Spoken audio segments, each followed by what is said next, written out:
And welcome to an exciting episode of Riding Through the Unknown. I'm your host, Michael, and tonight I have with us a very amazing guest.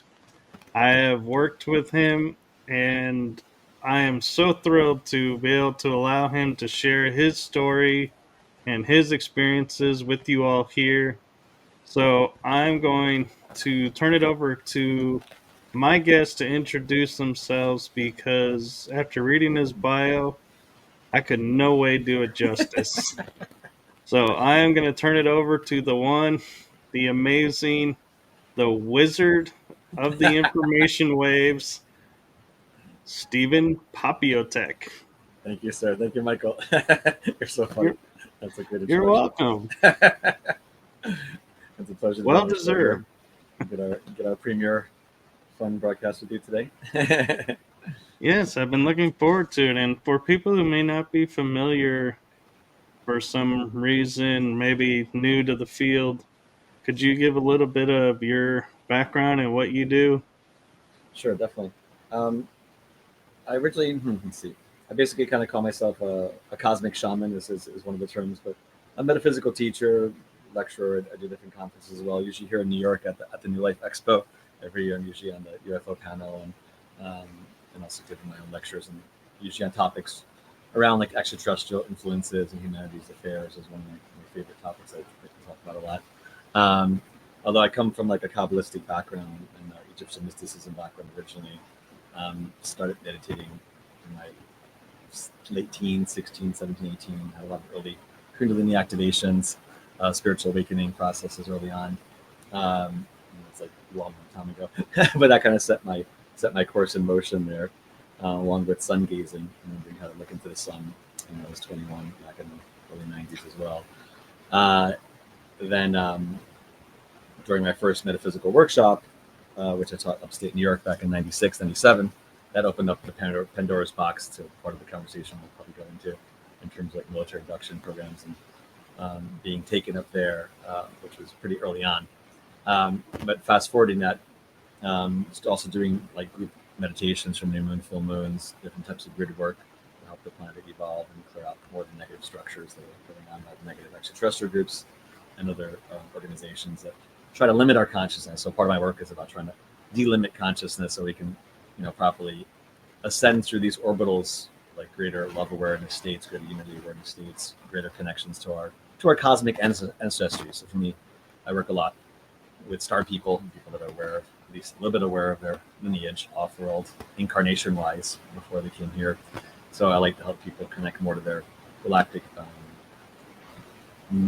medicine wheel idea in terms of whether they're Pleiadian, Andromedan, Orion. There's a lot of different lineages we have here of star people.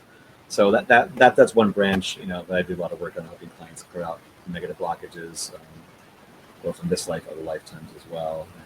And have a niche of clients that are more in the category of what we work with in my lab SSP community as well.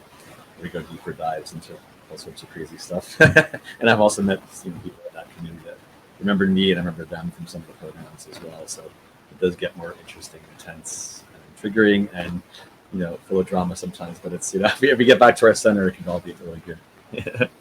Exactly. And you mentioned one thing that I haven't really heard a lot of people mention, and that is sun gazing. Mm. What I'm like picturing you're just blindly staring at the sun, but I feel like there's more to it. Yeah, yeah, that would probably hurt if I did just without any intention or preparation. I mean, also the sun has shifted though too. Not just on an energetic level, but because I was doing it for so many years, I could tell different spectrums coming from the sun from when I first started doing sun gazing in the early '90s compared to now. The sun is definitely in a different state of emissions. Let's put it that way. I mean, they had shown me that there were that the sun that was actually shifting. It was probably late '90s, early 2000s. It was shifted more into helium and carbon fusion, not just the hydrogen fusion, which the scientists only fix it upon. But there's other things going on in all stars that are far beyond what we normally are taught about stars. And so for me, the sun gazing started more as an impetus to reconnect to a feeling of a memory I first had about being involved in different solar cultures in certain past lives, like with the Inca Indians and the Egyptians, the Mayans. And it was a calling that was so deep in my heart, from the voice and the guides were giving me to really reactivate this powerful part of yourself that's been laying dormant. And I didn't know what to expect either at first, other than just like, okay, I need to make sure that I invoke extra protection from my field and from my eyes, because I don't want to go blind, of course, And I wasn't doing it in the early morning, or so I was doing it it was about 3 o'clock, 4 o'clock, in the warm season, so the sun is still out for quite some time. I basically just was pulled to play some chakra music and get in my heart center and bring more love energy up into my field and visualize kind of like a golden solar light orb around my field, and call the angels as I normally do from each direction, and then just trust and like open my eyes and like just literally it felt like being like as if I was jumping off a cliff energetically and was going to surrender to this like light of God that I really thought was coming through the sun, that we've been so conditioned to block out, and there have been so many cultures talking about this power of divinity that comes to our sun. So I was like, they all can't be wrong. There's something there, aside from just a basic metaphor of like, of course, people are living because of sunlight, and it's a electromagnetic field and gravity fields. So when I did that, the energy was really hardcore. The Kundalini, I was getting like electric shocks in my body. It felt like I was going through like a chaotic storm at first to try to like lock in kind of like a resonant space with the sun. It's almost like a smaller parallel would be like looking into the eyes of like your greatest lover, but at first you're first meeting each other and it can be intense, but there's also like pushing, shyness or like issues come up, and you're kind of finding that right space to just sink into each other's field and like feel that rapport and that connection where you're kind of brought into like a more like a space of timelessness, just like you would with someone that you really care about, and you do sense maybe sometimes where you are, timing, and it's just you're encompassing each other's field of loving connection that you feel with that person, right? So it's a similar idea, though it's a little more transpersonal, right? Because it's not a person, but some idea. At a certain point, it clicks in, and I felt like as if I had like a waveguide tube to just like anchored in my field, and like I clicked in. And when that click in feeling occurred, everything became like timeless and like just like super peaceful, super quiet. And then my eyes could focus more without feeling like it was getting hurt because of the intensity. I was like, it just like locked in. And then I felt this incredible waves of love coming through that corridor from the sun, which obviously is like exists on many levels: electromagnetic, magnetic, multidimensional. And then I saw these tall golden light beings just like stream down through that corridor towards me. I'm like, holy shit, who's this? Who are these beings? Because I already had felt different experiences with angels and then visitations from also on the dark side, early on, attacks really early. So I learned very quickly about the different parameters of a wide range of beings, both inner plane as well as on the external level. Anyway, so these tall golden solar beings came down. They were like all made of golden light, very beautiful, angelic looking faces, and an androgynous kind of look. And they had these mini suns as their heart chakra, mini golden orbs. And I was like, oh my God, they came down to this, like swarmed around me and held me. And I started crying. I fell to the ground. Like the energy was so overwhelming. It felt like my own like biblical moment of like, oh my God, like this is literally like these God beings, and but they were also so familiar to me, and they were like, you are home now, you are home now. And they said that they called themselves the Golden Solar League of the Solar Legions, Golden Solar League of the Solar Legions. And they said that every star is inhabited by these multidimensional beings, and that they had a form. At one point in their history, they were in forms like humans in three-dimensional bodies, and they incarnated up the cycles of evolution. So they got to their sixth, seventh dimensional planes of existence in which they could then reside on a star body or in a star consciousness space. And they said that I was one of them, but just in a body this time. That they kind of referred to those of us who had that lineage with them as like solar terrestrial legions, basically.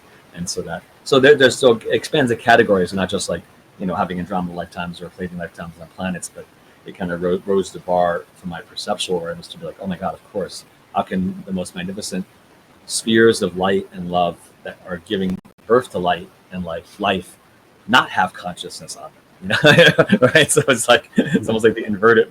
We've all been taught the inversion of truth so many times, and so anyway, that opened up the whole space, whole other level.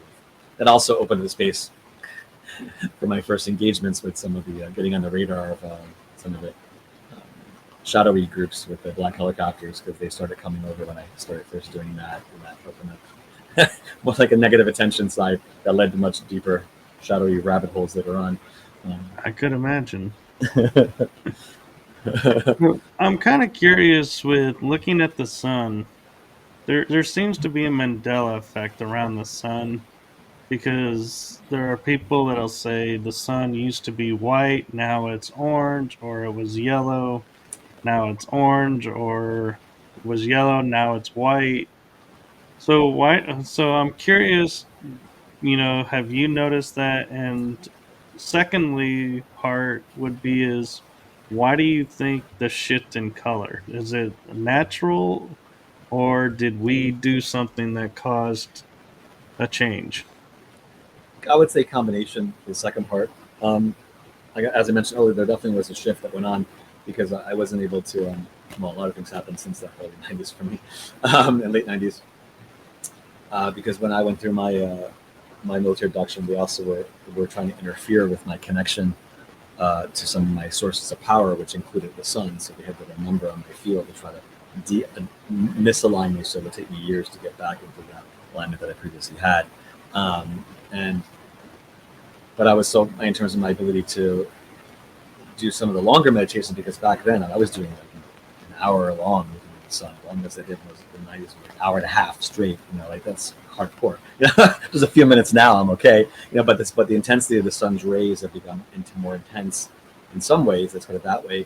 But also color shifts or differences of opinion, I think, have more to do with the change in the spectrum of the bandwidth of energy coming from the sun due to the shifting of the fusion process. And I did find some articles several years ago where scientists had found some more proof. At least the mainstream was like, oh yeah, we are finding more proof that there is actually some carbon and helium fusion going on in some parts of the sun that surprised them.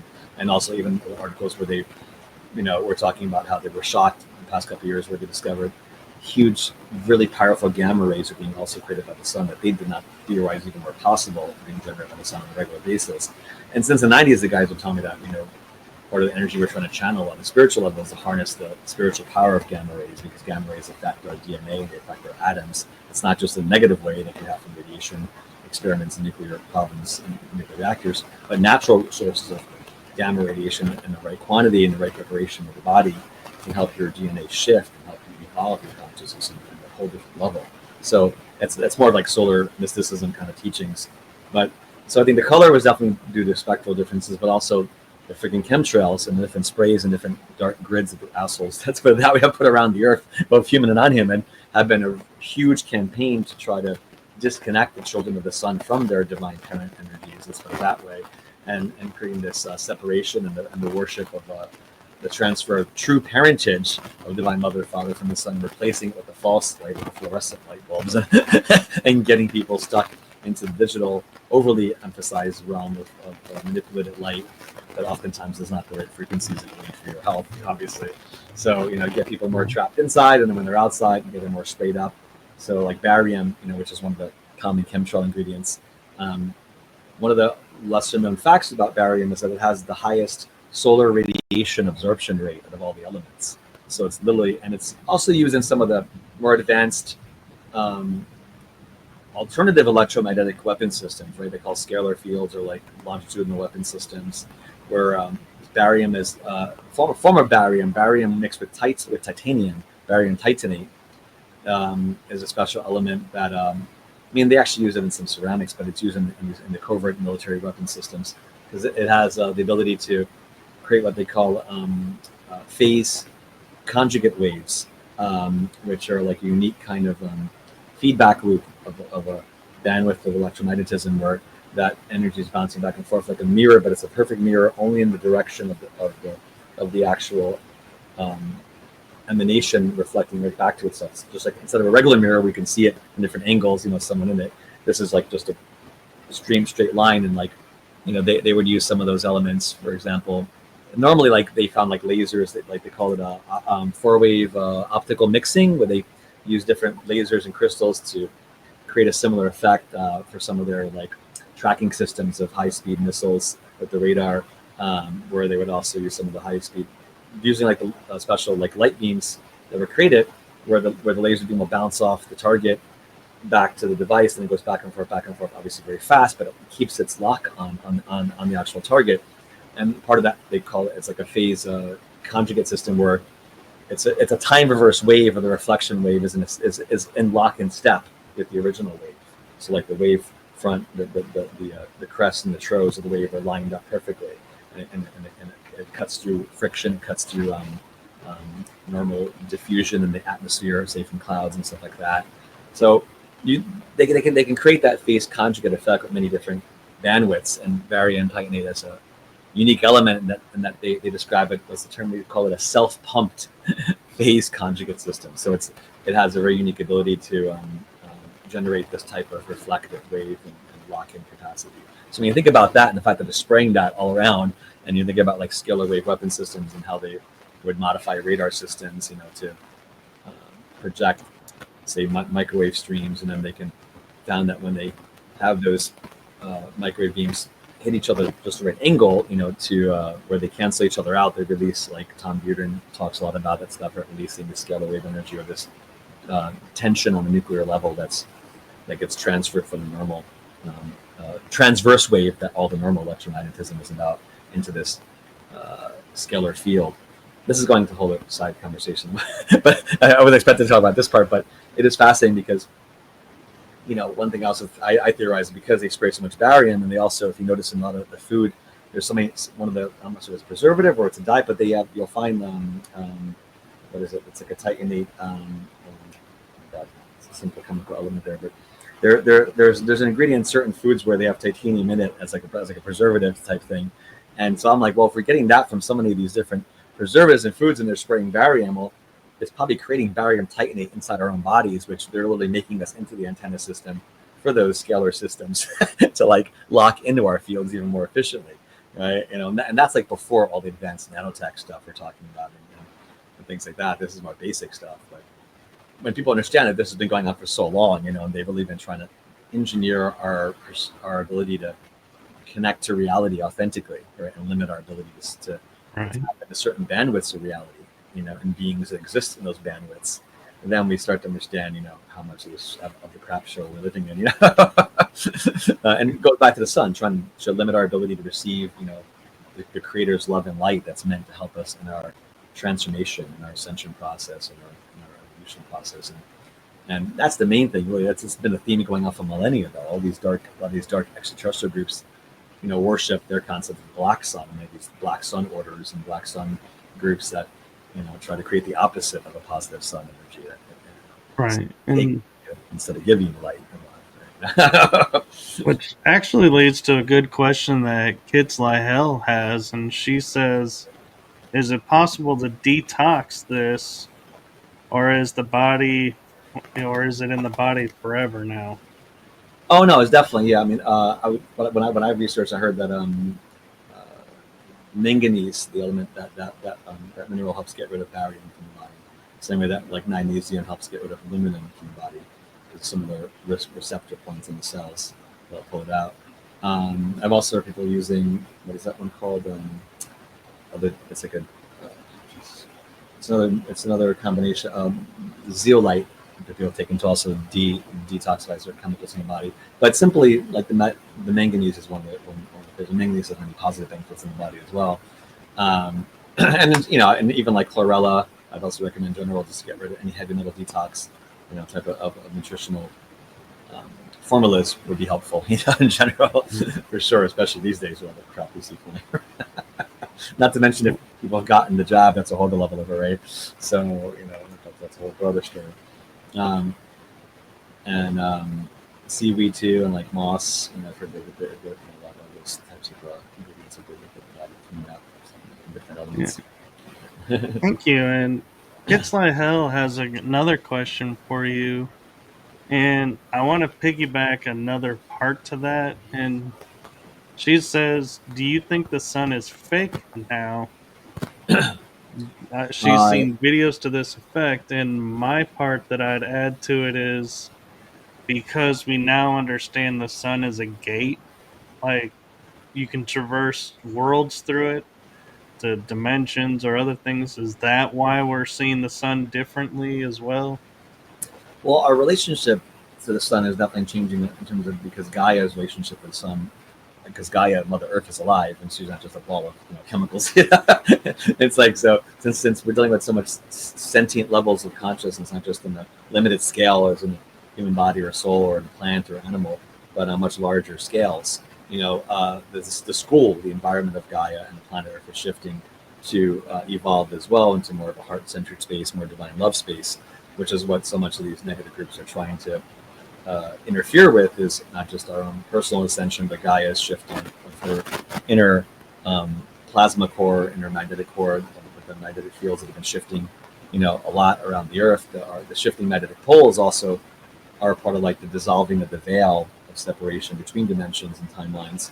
But of course, these idiots in power keep trying to manipulate the magnetic fields locally and collectively to try to connect us to negative timelines, and trying to use people as anchor points to bring in these darker alien invasion timelines, which is a big one that they keep trying to link up, that I see with clients daily, are being plugged into these systems at different bases, alien bases, moche bases that are hosting that technology. But also larger kind of terraforming attempts by the negative ET groups to manipulate some of the environmental aspects of the Earth to make it more suitable for to make it more coupled with elements from their negative worlds that are on a dark ascension path. So there's a lot of things that have come in to create this like veil enhancement instead of the veil decreasing.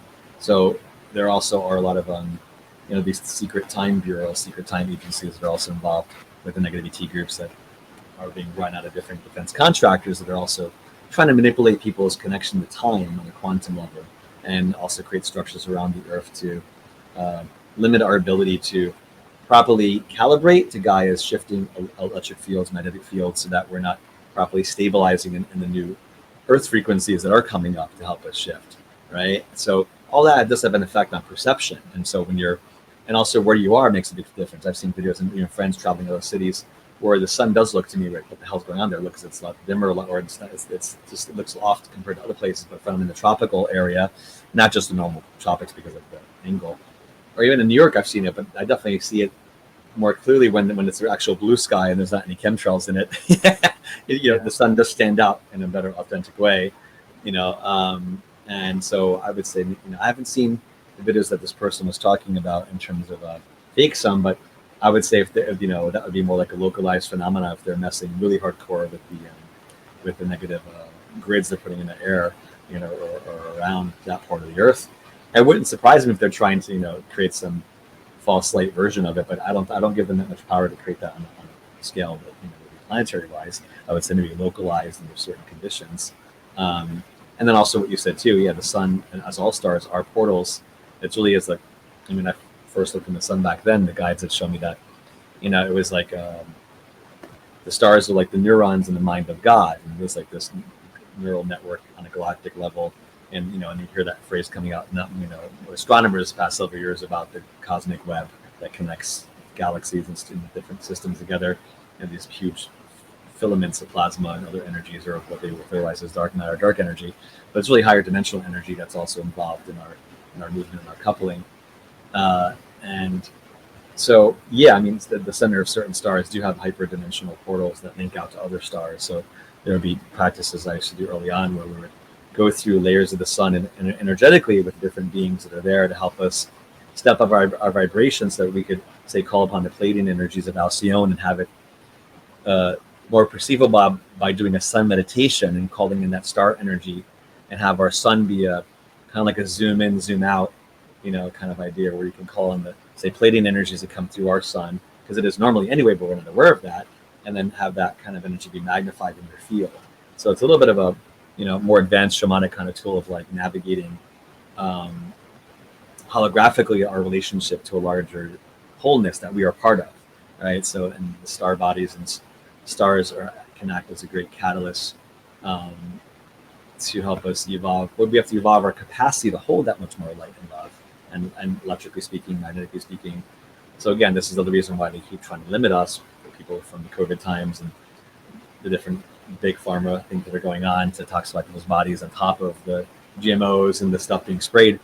It's it's a lot of it's engineered to not just creating a controllable population, but a disconnected population, so that people are not in their heart center, they're more divided, more less trusting of nature, spending less time in nature, more conflict, more division, you know, and creating artificial veils that do block out some of the natural thinning of the veil that is taking place, so that they're upset because we're going to be seeing, as the veil gets more thinner, it's like being able to see not just aliens, but spirits, other phenomena that are occurring on the inner planes, people's third eye opening up more naturally because of that frequency acceleration.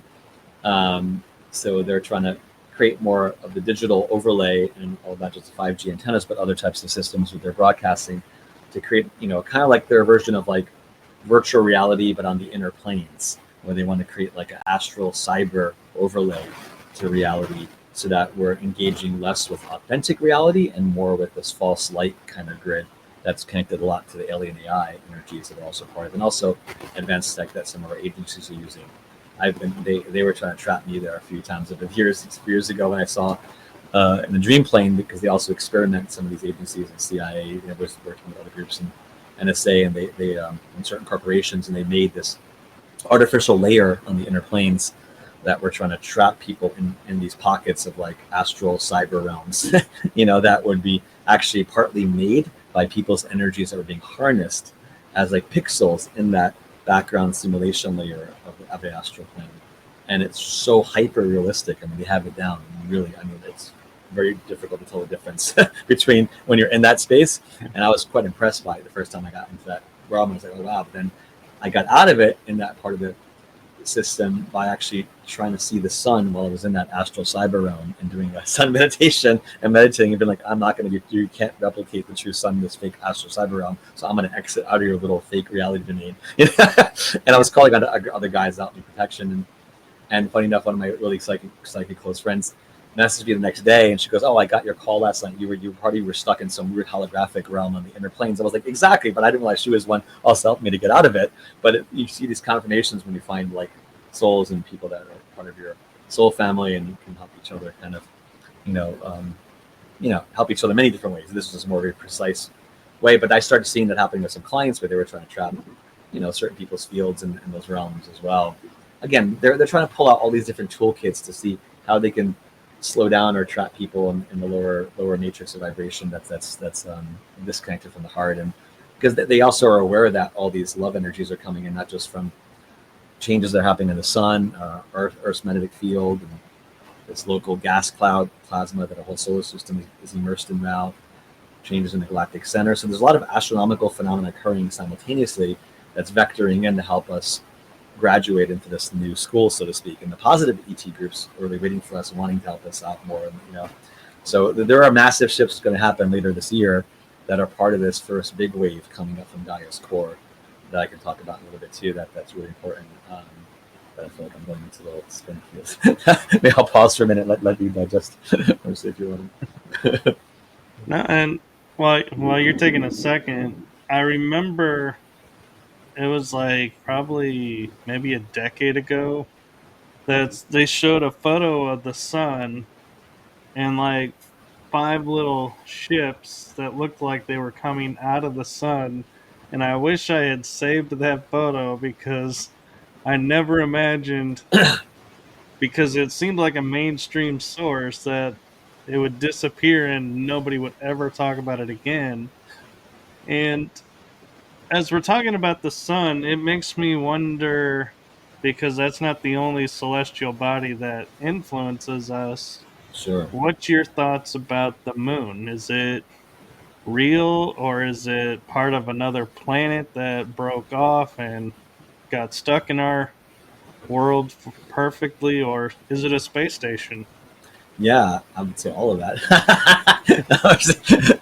But going back to the first thing you mentioned, I remember seeing those videos too, and that was, there's been a lot of cool shots and news, even from the mainstream like Soho transmitters, of seeing these other ship-like giant things around the sun, and that's exactly what we're talking about. The higher dimensional ships that are like fifth dimensional and above can use stars as a transit system to commute and use that wormhole hyperdimensional connectivity to really phase in one star system through another through regions of that local star body. So there is a bigger kind of variety of transport systems that use these other levels of hyperspace and energies that are not so tangible to us in the 3D realm necessarily. Although we have obviously SSP programs that have their own abilities to travel through artificial wormholes and different stargates, time gates. But there's different as you go up the dimensions. There's obviously different relationships the beings have to creation and the creator realms and their own ability to evolve and influence and use their local environment as a tailor-made reflection of their consciousness. The living light ships as opposed to just physical metal ships or or organic interface ships. Or they create these thought forms that are like advanced versions like a Merkaba that actually can appear like a ship, and aside from like plasma orbs and things like that. So but the moon, the moon is definitely. I do group work. I've been pretty consistent for a lot of years because it's such a powerful doorway, and not just there's been different groups talking about again it's a lot of the divide and conquer methodology and programming goes on, right? Even all different communities, the spiritual community, and the conspiracy community, SSP community, and there are groups that go to extreme with it. We're like, oh, because it's they're saying that the moon is artificial, partially artificial, or a lot of dark things going on there. You shouldn't do any moon meditations or blah blah blah. And it's like, I'm like, well, no, it's exactly why you should, because we're going to be light workers to take back our power from all these objects. Otherwise, they use it against us. If we're afraid of it, then that's something that they use to amplify their projection into us. And because the moon, a lunar body as an archetype, right, it does represent the divine feminine, like ancient lunar cultures and ancient lunar priestesses and many different temples around the world, honored this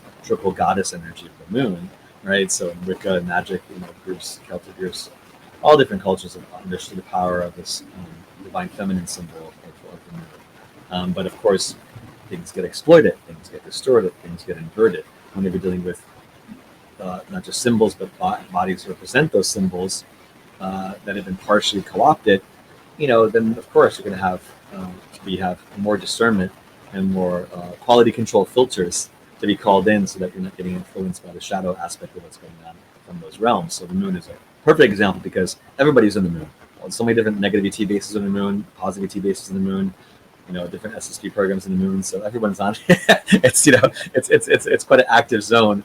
And because it represents and connects as such powerful gravity energy over our water and the earth and our water element in our bodies and our cycles of our circadian rhythms being influenced and seasonal rhythms being influenced, and and there's a whole insertion into the body of time that's quite linked up in lunar calendars. Like today is Chinese New Year's, which represent it's always marked by the new moon in Aquarius, and it's a lunar calendar similar to a Jewish calendar.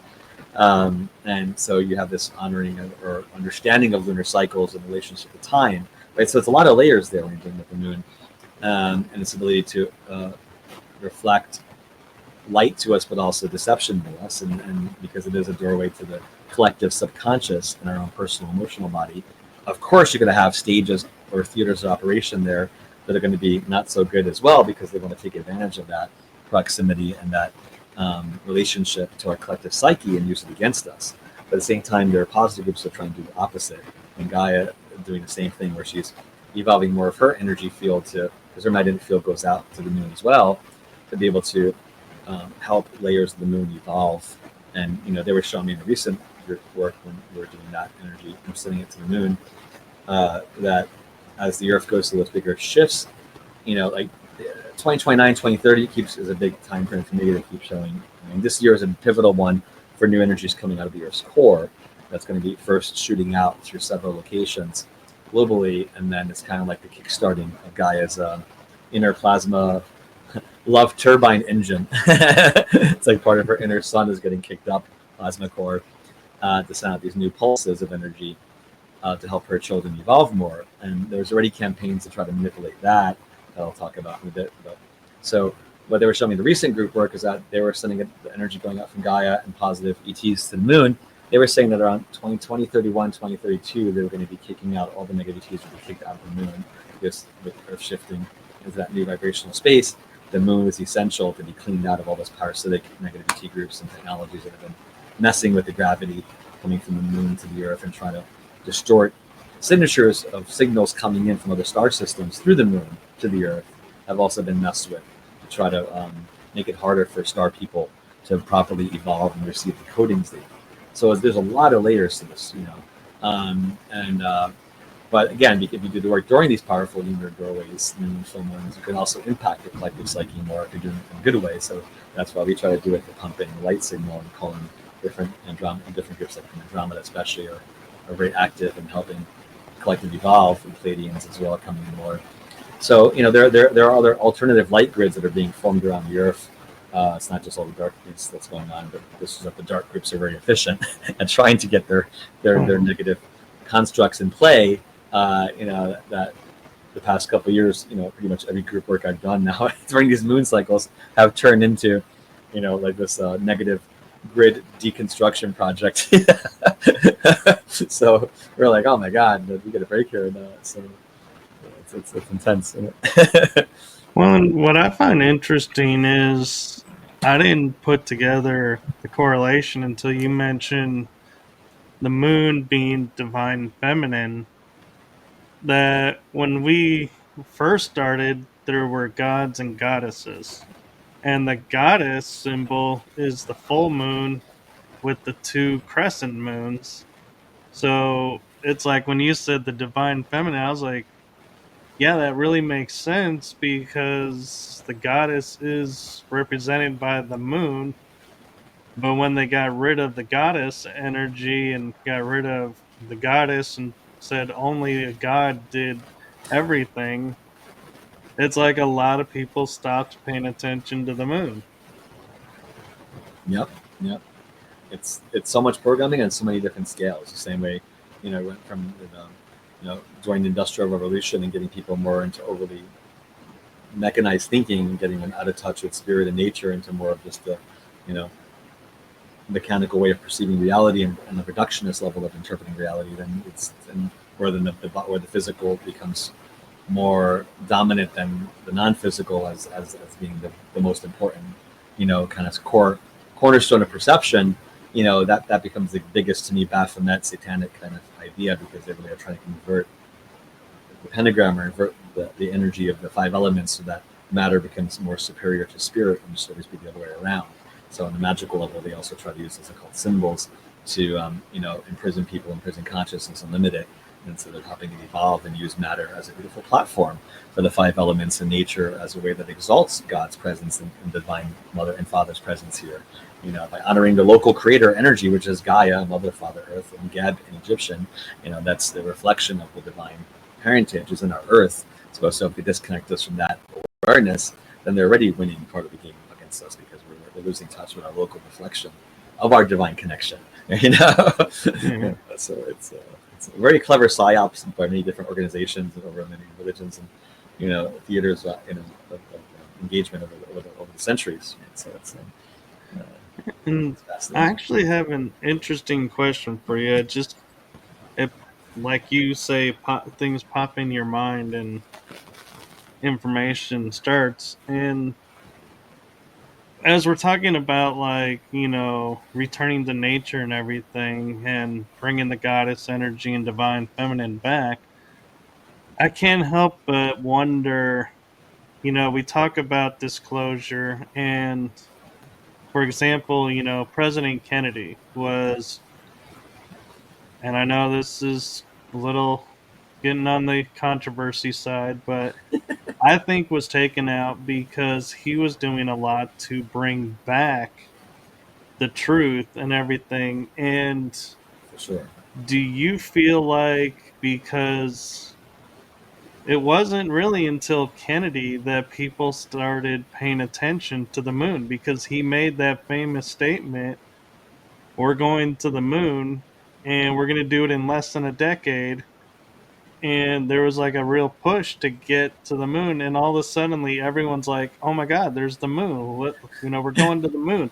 The moon is back in normal conversation and has been since. And so I can't help but start to wonder, it was like Kennedy trying to bring back something through that act. That's a very interesting angle. I like that. That's a fascinating spin. I definitely would agree that he pissed off a lot of parties, and especially with MJ12 group and the UFO community, and trying to get rid of the CIA and wanting to declassify all that stuff was a huge reason why they wanted to take him out. I mean, he made enough enemies in all different sectors to make it pretty easy for them in that sense, unfortunately. But the UFO part, I think, and was a huge part of that. And then in dealing with the moon, obviously, because part of what we saw in the moon program, in the public moon landing, obviously, they weren't going to show us everything that was there because, they already had bases on the moon. Also, the aliens were already there, and they didn't want live feed from the astronauts to show us, the alien facilities. Right. So they had to stage part of the video footage from the indoor setting, that was done right here, as opposed to live feed coming in from the camera. So it was a mixture of that was being presented. So you have that also becoming a conspiracy thing too, because people were like, "Oh, the whole moon landing was fake. We never landed on the moon." It's like, no. Footage we saw was edited and fake, but that didn't mean we didn't land on the moon, because we already had landed on the moon with the corporate secret space programs and earlier ones. That's why I go crazy sometimes with other communities that spun off from Flat Earth, where they try to deny all this technology. Like you guys were saying, we're so much more advanced than that.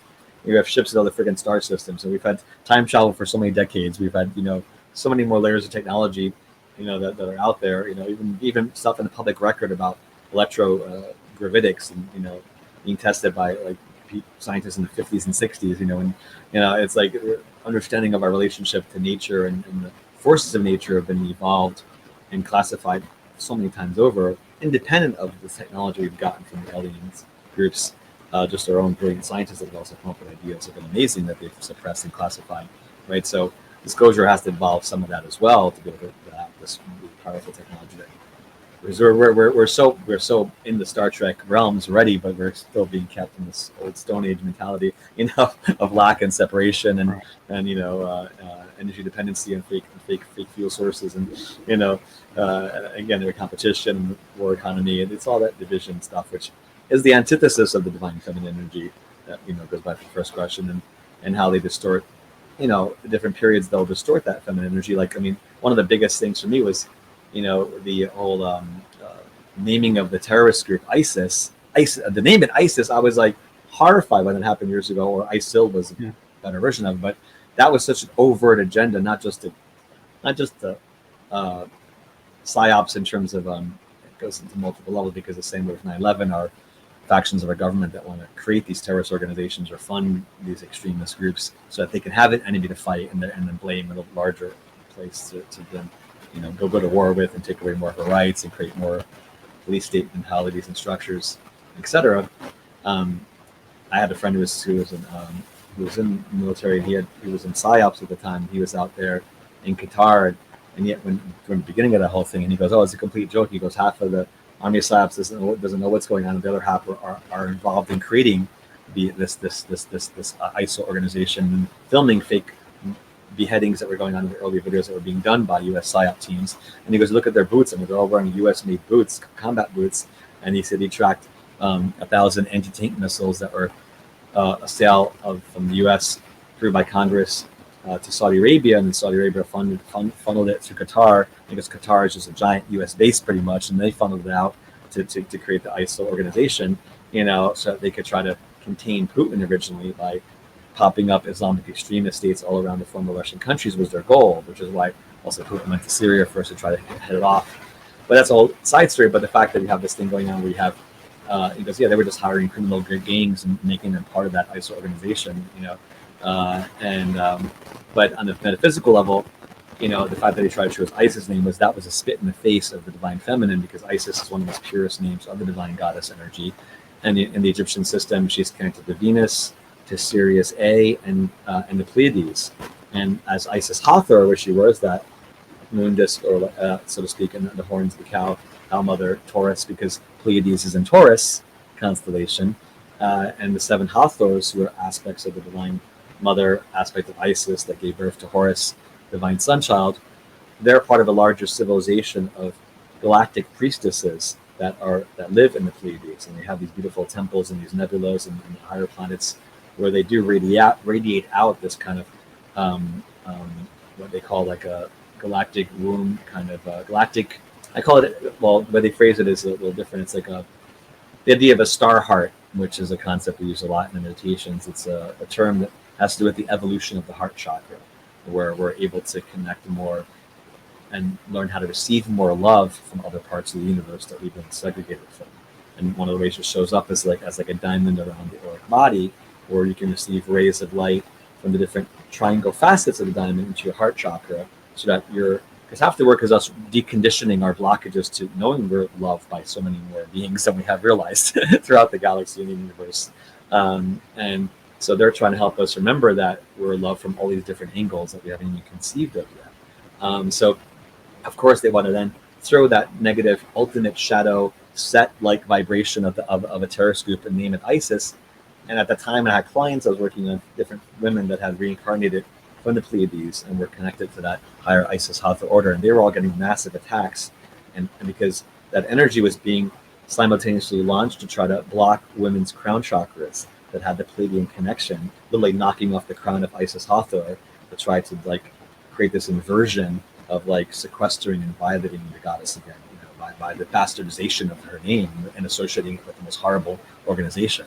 So you get these subtle multi-layers going on where there's been a war and consciousness against positive symbols and symbols that connect us to lineages off-world that we really need more help from to help us evolve, that they try to sidetrack, you know, and corral us and then replace it with negative substitutions, you know, and false identity markers, and, you know, twisting the gender relationships like the Baphomet symbol in the sense that we're not even aware, you know, that, you know, androgyny is different than like fake neutrality or like twisted Frankenstein version of male female is different than like pure androgyny, you know, and unity. But anyway, that's a whole other side note, but I think you get the idea of what I'm saying. I do. And Iron Bear pointed out something interesting, and it's kind of going along the same lines of with the divine feminine, is with the disclosure coming about, you know, we all are focusing on like, oh, you know, aliens and all the star beings out there and everything, but we're missing that religion is even undergoing a disclosure movement. And he brought up, you know, Mary Magdalene is now big in the church Oh, and really? no longer thought of as the prostitute. And they're like, no, she, you know, it's been venerated. And they're like, yeah, you know, they actually, I think they've even come out and said, like, yeah, there was no proof of that, you know, and she walked with the apostles. She was Yes. with them and was like his right hand. And I've read where she was actually the first apostle and was funding all their travels. And so she was not this low class person, that she was like really the upper class. And so even she is getting venerated, and the church is bringing back the feminine energy, so to speak. Yeah, no, that's really good to hear, especially because some of the biggest corruption is happening in the Vatican.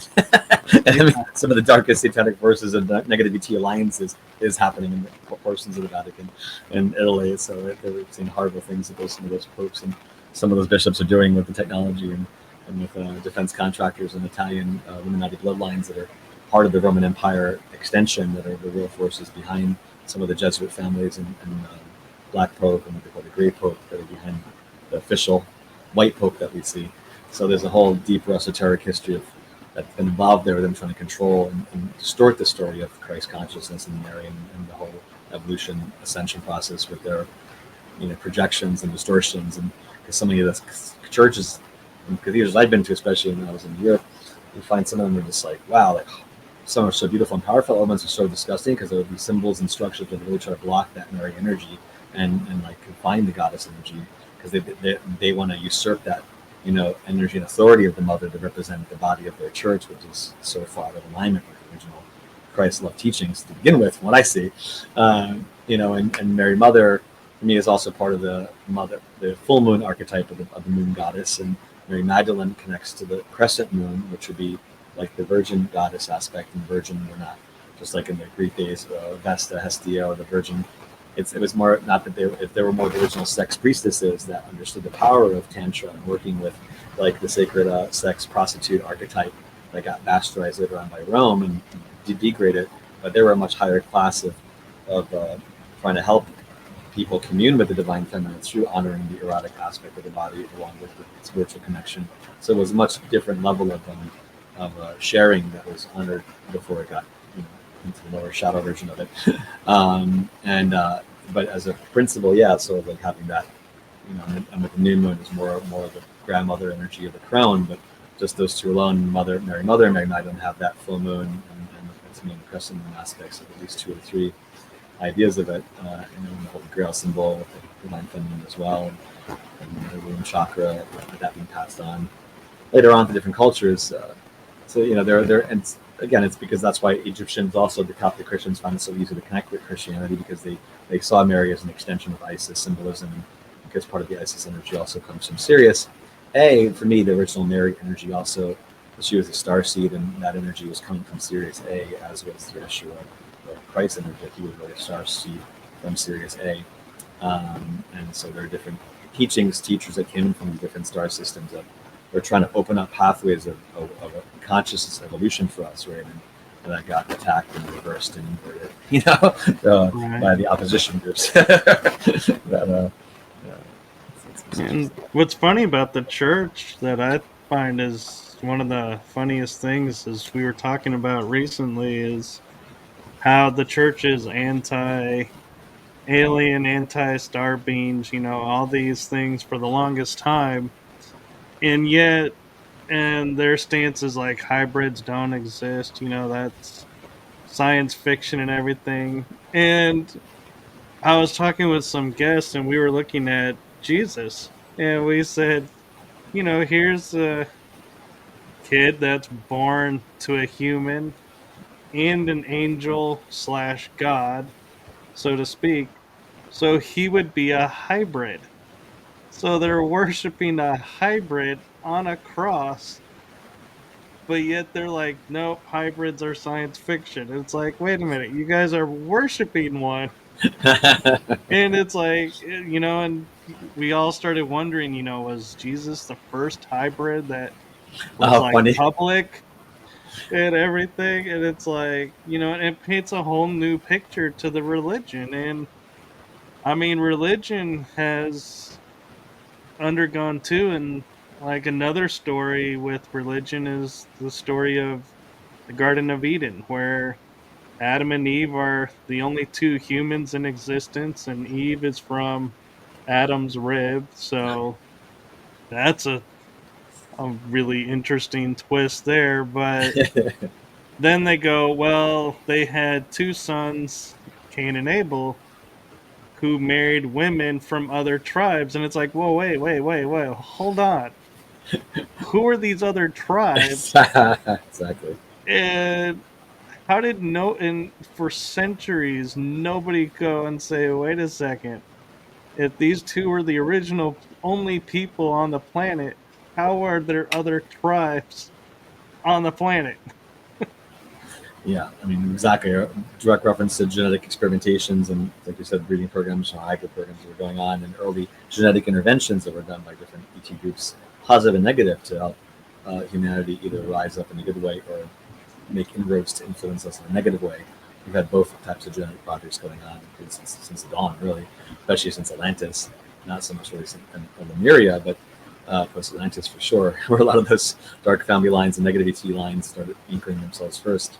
And you mentioned before too, I mean, also with the church trying to keep, Jesus' image on the cross as opposed to the ascension is also part of that inversion idea, because they're trying to reinforce the lower side of Pisces, which Jesus or Yeshua was a messenger at the beginning of the age of Pisces, the astronomical age, precession equinoxes when we were the first one into that.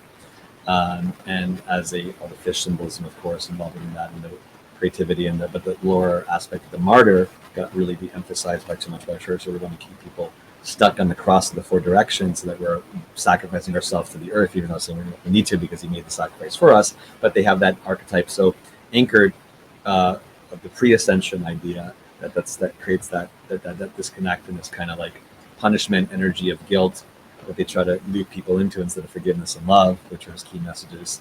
They end up making all the rules to make us feel guilty of being in a body and guilty of having pleasure, and how they disconnect their own priesthood from not being able to have relations, and yet they end up having distorted, pedophilia partly because they're suppressing their natural tendencies to have natural relationships, and they have darker groups that infiltrated it that wanted to use that destruction of the innocent child archetype as a further offering to their dark lord, which is not the real Yeshua, but the opposite. They're working more with the Set group, Negative Serpent ET group, Apophis group, Amun, the Black Sun group. I mean, they've worked with several different negative ET groups, unfortunately, to try to perpetuate a shadow aspect of Christianity instead of the evolved part of Christianity. And part of that goes back to, we need to reevaluate our relationship, like the Native Americans and indigenous tribes, to the four directions, to the cross of matter and the circle of spirit, or the wheel of time, so that we're not just bound to it as a prisoner or a martyr being sacrificed by competing elements of air, earth, water, fire fighting against us, but that they're supposed to be a cornerstone, and like the Egyptian system, a foundation for the phoenix to rise, for the true phoenix rebirth of the new earth. And so it gets deeper into, again, playing with symbols and how they use symbols to either control people or help people evolve, and that the war of consciousness starts with the control of symbols and the interpretation of those symbols. So it's a big part of the early information warfare ops that have gone on, and still goes on, in different ways now too. More it is, and we're actually approaching the hour. Are you okay to go a little bit longer, or sure, do you need to go? Yeah. Mm-hmm. Okay. Yeah, definitely. We're on a roll here, so. We are, and I can't help wondering, with the church coming out and changing its stances on a lot of things, do you feel like it's a little too late, and the damage is done, and they're going down no matter what? They're beyond redemption. Yeah, honestly, I mean, we even did some recent work, group work. It's kind of a longer story, but there's certain artifacts that were carried down from very, very way back from Atlantis days that were created by certain groups, off-worlders that came here, and and these objects are powerless, put it that way. Which we'll go deeper, and that's a whole other storyline to go into arc-wise. But the Vatican, of course, has hoarded treasures for centuries, right? You've had so many things going on with that. Of course, the Illuminati groups have done the same thing and kept, trying to puppeteer these power artifacts, awful objects, other artifacts that were powerful ancient techniques, technology, and magic, and esoteric understanding of reality and nature of consciousness. But the problem is that there's one of the defense contractors, the Italian defense contractor, Leonardo, similar to our Lockheed Martin and Boeing and Northrop Grumman. They're connected to the secret space program on a larger scale too, and they're working with negative ET groups, unfortunately, just like ours are as well. And one of the groups they're working with is the Apophis or APEP group, who's the negative serpent god from Egypt, who is, I believe, the leader of the serpent ET humanoids, like the reptilians, but he's not lizard humanoids, it's snake humanoids, like the Nagas from the Hindu system. But there's even, I remember seeing stuff in the Vatican where you have that, people show images that look like a giant serpent's head. I can't remember by St. Peter's Square, but there's a whole thing going on where they, this dark serpent symbolism is prevalent there as well, which is a hint towards the fact that they're really working. Some people there are working with the negative serpent ET groups. Speaking of the serpent in the Garden of Eden, taking it to a whole different level, and because that Apophis APEP group has also been involved in breeding projects and trying to create more linkage here. So this Leonardo group, we had seen a few bishops and cardinals that were working with dark technology and ritual technology at the facility in Italy that Leonardo was hosting. It's Apophis group technology there. So, and even the previous pope before this, there was stuff we had engaged with him on a higher level, and we were doing some counter work because he was directly working with Set, who was a negative Orion Empire leader, and opening up portals in the Vatican there to him, to Set group, and another group from the Southern Cross constellation. Speaking about cross symbolism, you get deeper into like the Northern Cross star, that and the Southern Cross constellation that also is connected to the winter and summer solstices. But in the Southern Cross constellation, there are some really disgusting negative ET groups that have been involved in a lot of distortion. And one of the groups there works with the Beelzebub energy, or the Beelzebub archetype or demon, Lord of the Flies. But he's really, that being is really part of a demonic malware that comes from a negative ET group in the Southern Cross system that's humanoid. But people have to understand that each planet has their own group of angels, and the planets that are negative have their own darker versions of demonic entities. So there is a cross-pollinating that occurs between positive and negative ET planets when they try to influence worlds such as the Earth. That involves an introduction from their planetary streams, those presences of either positive beings of light or negative beings, and has to do with the quantum makeup of that planet and its consciousness field that supports either side. So there have been literally demon energies brought from other alien negative worlds to the Earth as part of the pre-conquest tools by the negative ET groups to try to infiltrate our collective consciousness, use it like a malware symbol to invert like the tree of life into the tree of death, which is what a lot of these negative occult groups use to use in their dark magic techniques. They because the dark always tries to invert what the creator of light and love has made. So they always try to create a false image of something, invert it, just like inverting the pentagram, inverting the cross, inverting the tree of life into the tree of death. It's similar tactics. You see this all the time.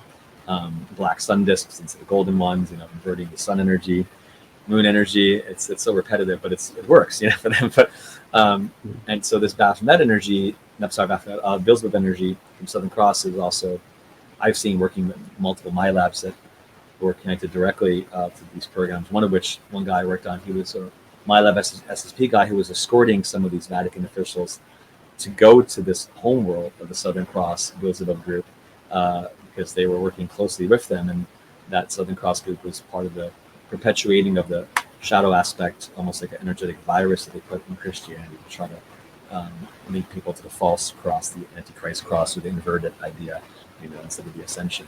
So it gets really deep in terms of these levels of like engagement. So when you see that for them, the theater of operations is not just, like you said, disclosure of physical ETs or even higher dimensional, but it's understanding its ramifications on religion and on spirituality and our interpretation of our and awareness of our connection to the universe and our identity of being part of the creator and a subset of the one infinite creator, as opposed to something that's separate from us. And the same healing, that disconnect starts with our earth and our awareness of our sacred body that we're in, and this love energy that the earth wants to give us is evolving and is coming up. And that's something I want to mention before we go to. There's longer story. There are 7 locations that was being shown globally. They're going to be the first doorways for this new cone of love and light. Think of like the cornucopia symbol of abundance coming from Gaia's core. It's going to be shooting out starting in early May, especially April. We'll start feeling some of the waves coming up.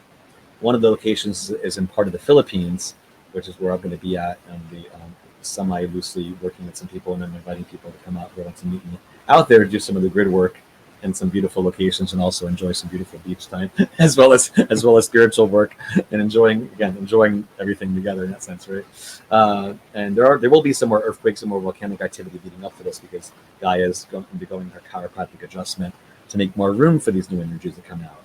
Like I said in the beginning, there are some dark groups that are trying to mess with this at other locations, including one in the Midwest, which is in Nebraska, which is going to be also one of the 7 global Phoenix hotspots, let's call it that the energy coming out. And there's a lot of groups, defense contractors, that are trying to really mess with it. And so we need to do work on group level to send divine intervention there February, March, April, so we can get ahead of that. Because if they try to block these other powerful vortexes, they can create a lot of geological instability if they're successful. So we really need to be like, no, we see ourselves as like custodians of like this new light and love emergence. When you really connect to your higher identity, you can be, you can step into deeper roles of service to help that process. So for me, it's like, okay, wait a minute, we're like the guards at the gate of Gaia's castle. We've got to open up the right drawbridge gate so that the positive ET troops of Andromeda, Jupiter, Saturn, Pleiades, Arcturus, so many of them want to come in to help us. So this is what we kind of do in group work all the time. And but we need to do bigger stuff with that coming up because this is a real critical nexus point in spring and fall of this year for those new energies. In the fall, October, I'll be the group out to St. Martin in the Caribbean, which is going to be another point of activation of the energies. There's one in the Bahamas that's also going to get activated in the middle of May. That's part of the 7 Phoenix locations. There's a spot in Paraguay, northern England. One in Israel, that's Mount Medio. It looks like a Sedona mountain. That's one of the other Phoenix vortexes going to be kickstarted. And you see stuff going in Israel that's been going on that's quite dark. That's also the opposite of the true sun energy, inverting all that light energy there of the tree of life in the center of the religions to create, sacrificing Palestinians, creating so much death and destruction there, harnessing that energy for negative ET groups. So that goes, whenever you see a major theater of war and death there are negative beings that feed off that, and they try to create darker systems of control, darker gateways, and inverting the natural light that wants to come into the area. So it gets deep in terms of seeing not just the political BS propaganda stuff we hear about for rational, for different decisions going on, but it's deeper. Alliances have been made by these secret space program groups and multiple governments with these dark beings that are not just physical, but like you said, are working on some of the lower astral levels and demonic levels to perpetuate a negative timeline that they want to create. And so we have to do the opposite. We say, no, we're here to work with the angelic light beings and the positive galactic beings, so in divine feminine. Like, no, we're here to birth the new reality, the new earth that's consecrated in love, and that true resurrection path gets cleared out of all the debris that keeps trying to clog up our own perception. So anyway, yeah, that was a bit of a mouthful there, but I think it kind of sums it up in a way. No, and what I find interesting as we're clarifying all this and bringing awareness to it all, I've been starting to hear talks of, people who are in the religion and that are saying, oh, it wasn't Jesus that died on the cross. It was his twin brother. And I've read in one place where like the name James popped into my head, and other places where it's Thomas is Oh who's wow. named as his twin. And so I'm curious, with all of your travels and all your studies where you've gone into the deeper end of everything, have you ever heard about Jesus being a twin and that's how they got him out and to keep doing his mission? No, I've not heard about him being a twin. I mean, definitely, I've not heard about that one. I mean, there's other aspects of, going back to the original topic we talked about with the sun work. That Jesus was originally part of the Essene order of the Essenes, right back then. The Jews there were the Sadducees, the Pharisees that are mentioned in the Bible, and the Essenes. And the Essenes were the most metaphysical of the Jewish sect at the time, and they were kind of like the hippies back then. And they were very big into, like, they were vegetarian. They were into the tree of life, Kabbalah studies. They did a lot of sun meditations. They were into nature. They were, they had a healthier lifestyle. So it was very different than other Jewish sects back then. So the fact that Jesus was part of that and disciples were as well, you have to understand that that's the precursor foundation. And that he'd also went, during his training years, his missing years in the Bible, when he went to India and also went to Egypt and learned about ancient mystery school teachings and solar teachings and yoga. And later on, as it post his ascension, that he was seen in India, studying with some people that were connected to the god energy of Vishnu, that he became like a guru of Vishnu.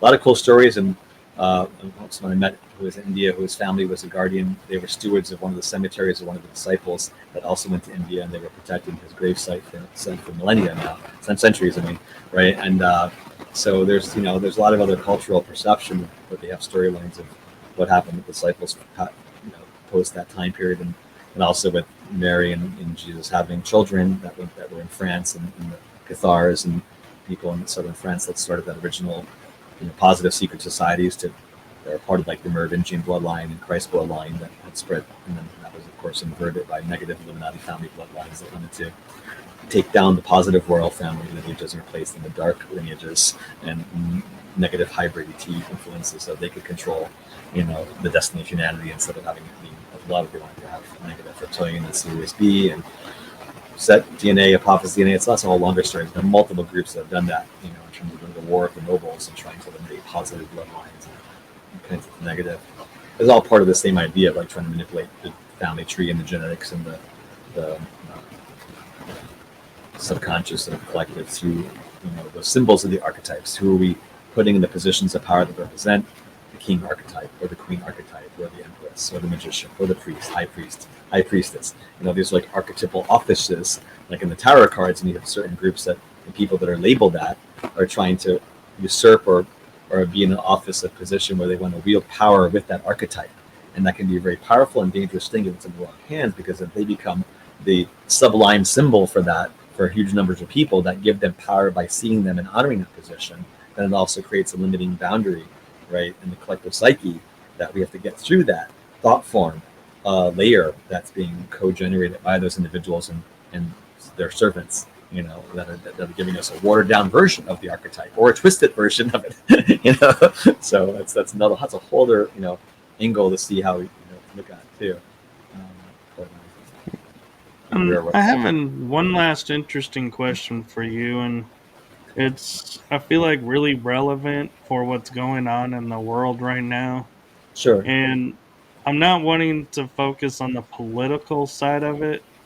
I'm looking at more of the planetary side of it, and that is, how do we know, because we're watching a movie unfolding, so to speak, how do we know which side of the movie to put our energy towards? Because we're constantly told, oh, this person is doing these great things, and then it's like a few weeks later, a few months later, oh, they totally are on the dark path, and we were wrong. And it's like, we how do we know who and what to believe and put I our mean, energy towards? And now, with so many lies and so many secrets and so many things that are happening, it's like, I literally find myself every day, like, feel like I'm going through like an S curve where I'm like, I'm over here. Nope. Now I'm over here because of that. Nope. Now I'm back over here because of that.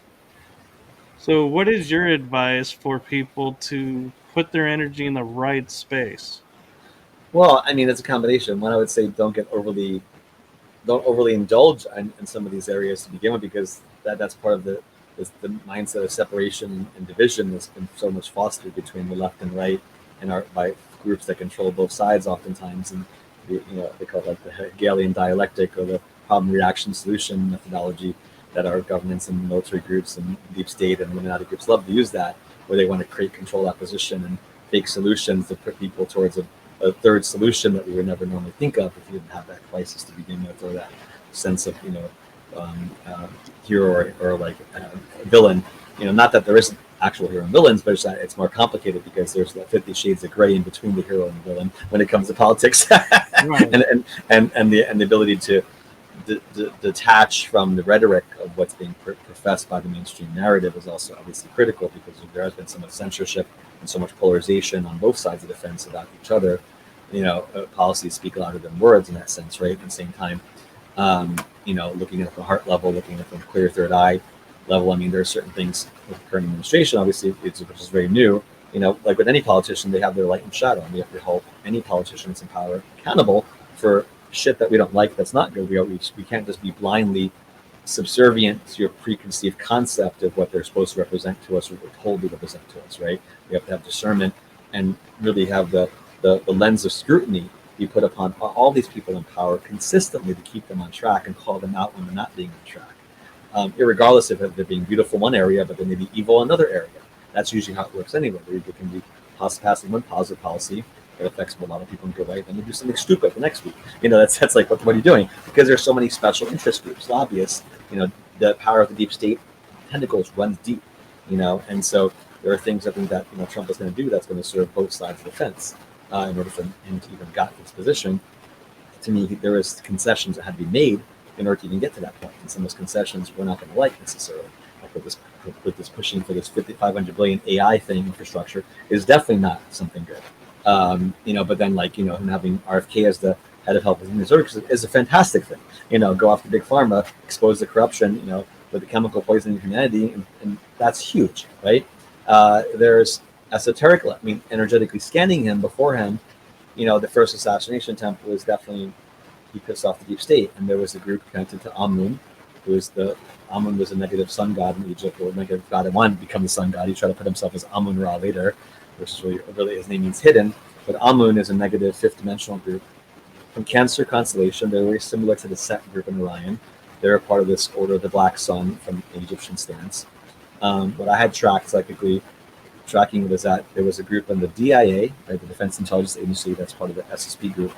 They are working with the Amun group, which is also parallel, because Netanyahu and part of his Israeli secret space with them, they're working with the Amun group as well, and also the two of the negative ones.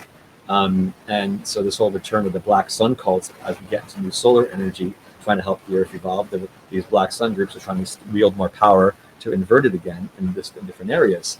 And just like the Nazis have their black sun symbol, the negative Nordic ETs have it, the Egyptians have it, it's spread all around. So what they showed was that the DIA was trying to get some new tech from the Amun group, and the Amun group said, we want you to kill Trump as a testament of your loyalty to us and to prove your value, because what they showed me was that there was a timeline where someone around Trump in the administration or something he's going to do, or someone in the administration is going to be a counterforce positively against negative alien invasion timeline. And so from that point of view, just that string alone to me was like, okay, that's good, because the opposite was the case with the Harris group and the deep state, that they were pushing for the China invasion and also for the negative alien invasion time on the ground much more quickly. So irregardless of all the other crap that we don't like about Trump is doing, from the top view down, this part of it to me is essential. We have to start with a candidate that doesn't support negative alien invasions, then we can work on a more grounded level. So I kind of look at it from a whole different lens from that point down. And I'd seen that the DIA was using a technology that I'd encountered years ago they call partial walk-in technology, where they can activate certain points on the person's back that have to do with our relationship to time, and that guy they used that had shot Trump in the ear, he was 100% patsy. They literally knocked his consciousness out of his body, had an agent that was out of body walk into him like an avatar style, co-opt him and be the shooter. So it was a her, that's why he couldn't find anything about his manifestos or history, it wouldn't make any sense about his motivations, because it was a perfect test of that technology. So that's a whole bigger kind of side note story, but so that's something we have to be aware of, right? And the criminalization of the cartels in Mexico, to me, is a great thing, because these cartels are out of control. I've had other friends in Border Patrol and Homeland Security that have told me horror stories of caches of bodies being found last year in New Mexico from women and children that were being massacred by the cartels for human trafficking, and the huge human trafficking operations that started during Biden. I've heard time and time again from people on the inside about it. So that's very real. So Trump may be going to the other extreme, but with the immigration policy now, I think if he just sticks to getting rid of the criminals, that would be good. But if he takes it further than that, then he goes into problems. So it's like you have to kind of see where is the theater of distraction occurring, what's the actual manifestation going to be, because there's rhetoric on one side, and then there's actual action that may be different than the rhetoric. So that's why we have to be really careful in seeing as it goes along, especially in the next few months, several months. What's going to happen is going to be interesting. I'm curious too exactly which group is going to support. So again, there's many layers to looking at foreign policy and domestic, and also distraction, where they may say one thing but they're doing another, but this is what we need to have push out is more disclosure, because I'm tired of all this theater of distraction, right? Like News Nation put out a wonderful video recently that I didn't finish watching, on 2 new whistleblowers that were special ops that were part of the alien retrieval team, and they start talking about psionic assets working for the government, the secret space program, and which are basically like psychics that can call down the spaceships. I'm like, yes, this is what we're doing anyway with a group. Or we had ships come down in Montauk back in 2011. I did the group work out there. We had 7 ships that were like only about 100 feet above the ground that flew over us during their activation. We were like all in shock. But I mean, these things are here, they're happening by light and dark groups, and it's a matter of like, okay, who are we? When we realize we have that connection, then it's important that we claim our authority in a higher level to be of support, to help others. And so it starts with that, being of service first, whatever we're doing, and don't get overly distracted by what's going on in the puppet shows. And at the same time, standing up and expressing concern when it's relevant, because it's very easy to fall down into all these different sidetracks and lose track with your own center, because it's going back into your own heart and your own mission and your own love energy. That's important, essential to be evolved, so that the more we're accountable for our own shadow and heal our own inner shadow, then the more we can be a source of light and truth that can help others do the same. And that's part of how that spark of love's flame spreads, that phoenix fire builds to create that and that awareness catalyst or expansion. So that's a whole other zigzag there, but Well, and with the last 10 minutes, there's something about what you do that I feel like needs to be shared and needs to be public, so to speak, in awareness. And with me being metaphysical background, it was something new to me. And I was like, when I heard you say it, it was like my mind went, well, duh, why didn't I think of that? Because that's so obvious. And what it is when we were doing our sessions, you would say, okay, we're going to cut cords with this group. And then you go, and we're going to cut cords with the contracts. And we're going to cut cords on this. And I was like, that was so foreign to me. Contracts. I was like, I'd never thought about contracts forming chords. And so that was when I heard that, I was like, man, it makes sense then why when we cut cords, it still is going on because we're not fully cutting the cords. Contract, yes. And so, how did you come about that? And can you talk a little bit about that? Because I think that's very important. I mean, this is also, yeah, this definitely dovetails into like a sub niche area that I found myself into the past few years. Because 3 years ago, that's when a lot of what governments made updated treaties with the negativity groups to give them more permission to manipulate our history, our timeline, to modify people's energies. So since that point, every client I've seen daily has come in with energy cords and implants that have been funneling energy from them to different alien bases, and some defense contractor bases or military bases hosting the alien tech as well. And most of them are going to negative time gates, portals in these facilities that are open to alien invasion timelines by specific groups that are trying to create that manifestation here. And but they need our own energy of co-creation to manifest it here, right? Attention follows intention, or other way around too. So, and then they also want to increase the size of their inner plane broadcasting centers of these dark ET groups, want to be able to influence people subconsciously, psychically. So they need our energy to strengthen their own structures on the astral plane so that they can radiate more of their crap, right? So it becomes a war of as above, so below, or as within, so without, where they keep trying to do combinations. And so what I've seen as part of that is that there's a certain subsection of light workers or star people that have had infiltration lives, where, say, if you're a Pleiadian or Andromedan and you're part of a positive military group fighting against negative ET groups, oftentimes they'll ask us, hey, do you want to volunteer next life to be a deep cover agent for light in a specific dark ET group, say the reptilians, for example, since that's a common one, are easy for people to recognize. And so there'll be an incarnation, say, at light worker we have as a colonel or lieutenant colonel or general in the reptilian armies, because they're trying to understand the methodology of that group, technology, tactics, bring light to remind idiots in the dark, hey, you don't have to be an asshole for all of eternity, you can go back to light when you want to be. And also because a lot of wars are fought through time, not just space, so we need to have agents of light placed strategically in these different theaters of operation across vast continuums, right? Spatially, temporally, multidimensionally. So part of what I find is that a lot of light workers or star people that have these lineages are getting attacked because they have these unresolved contracts and other symbols like malware, I call it, energetic malware, they inherited from that infiltration life when they were on the dark side. So the first people the negativity groups are using to hack into are anyone with those unresolved contracts that they can then use that as a justification to put all sorts of technology, including cords, implants, modules in people's fields, because they're trying to stick it to us, or and it's like, oh, you still have this open with us, or artificially make it open when maybe it was closed to begin with.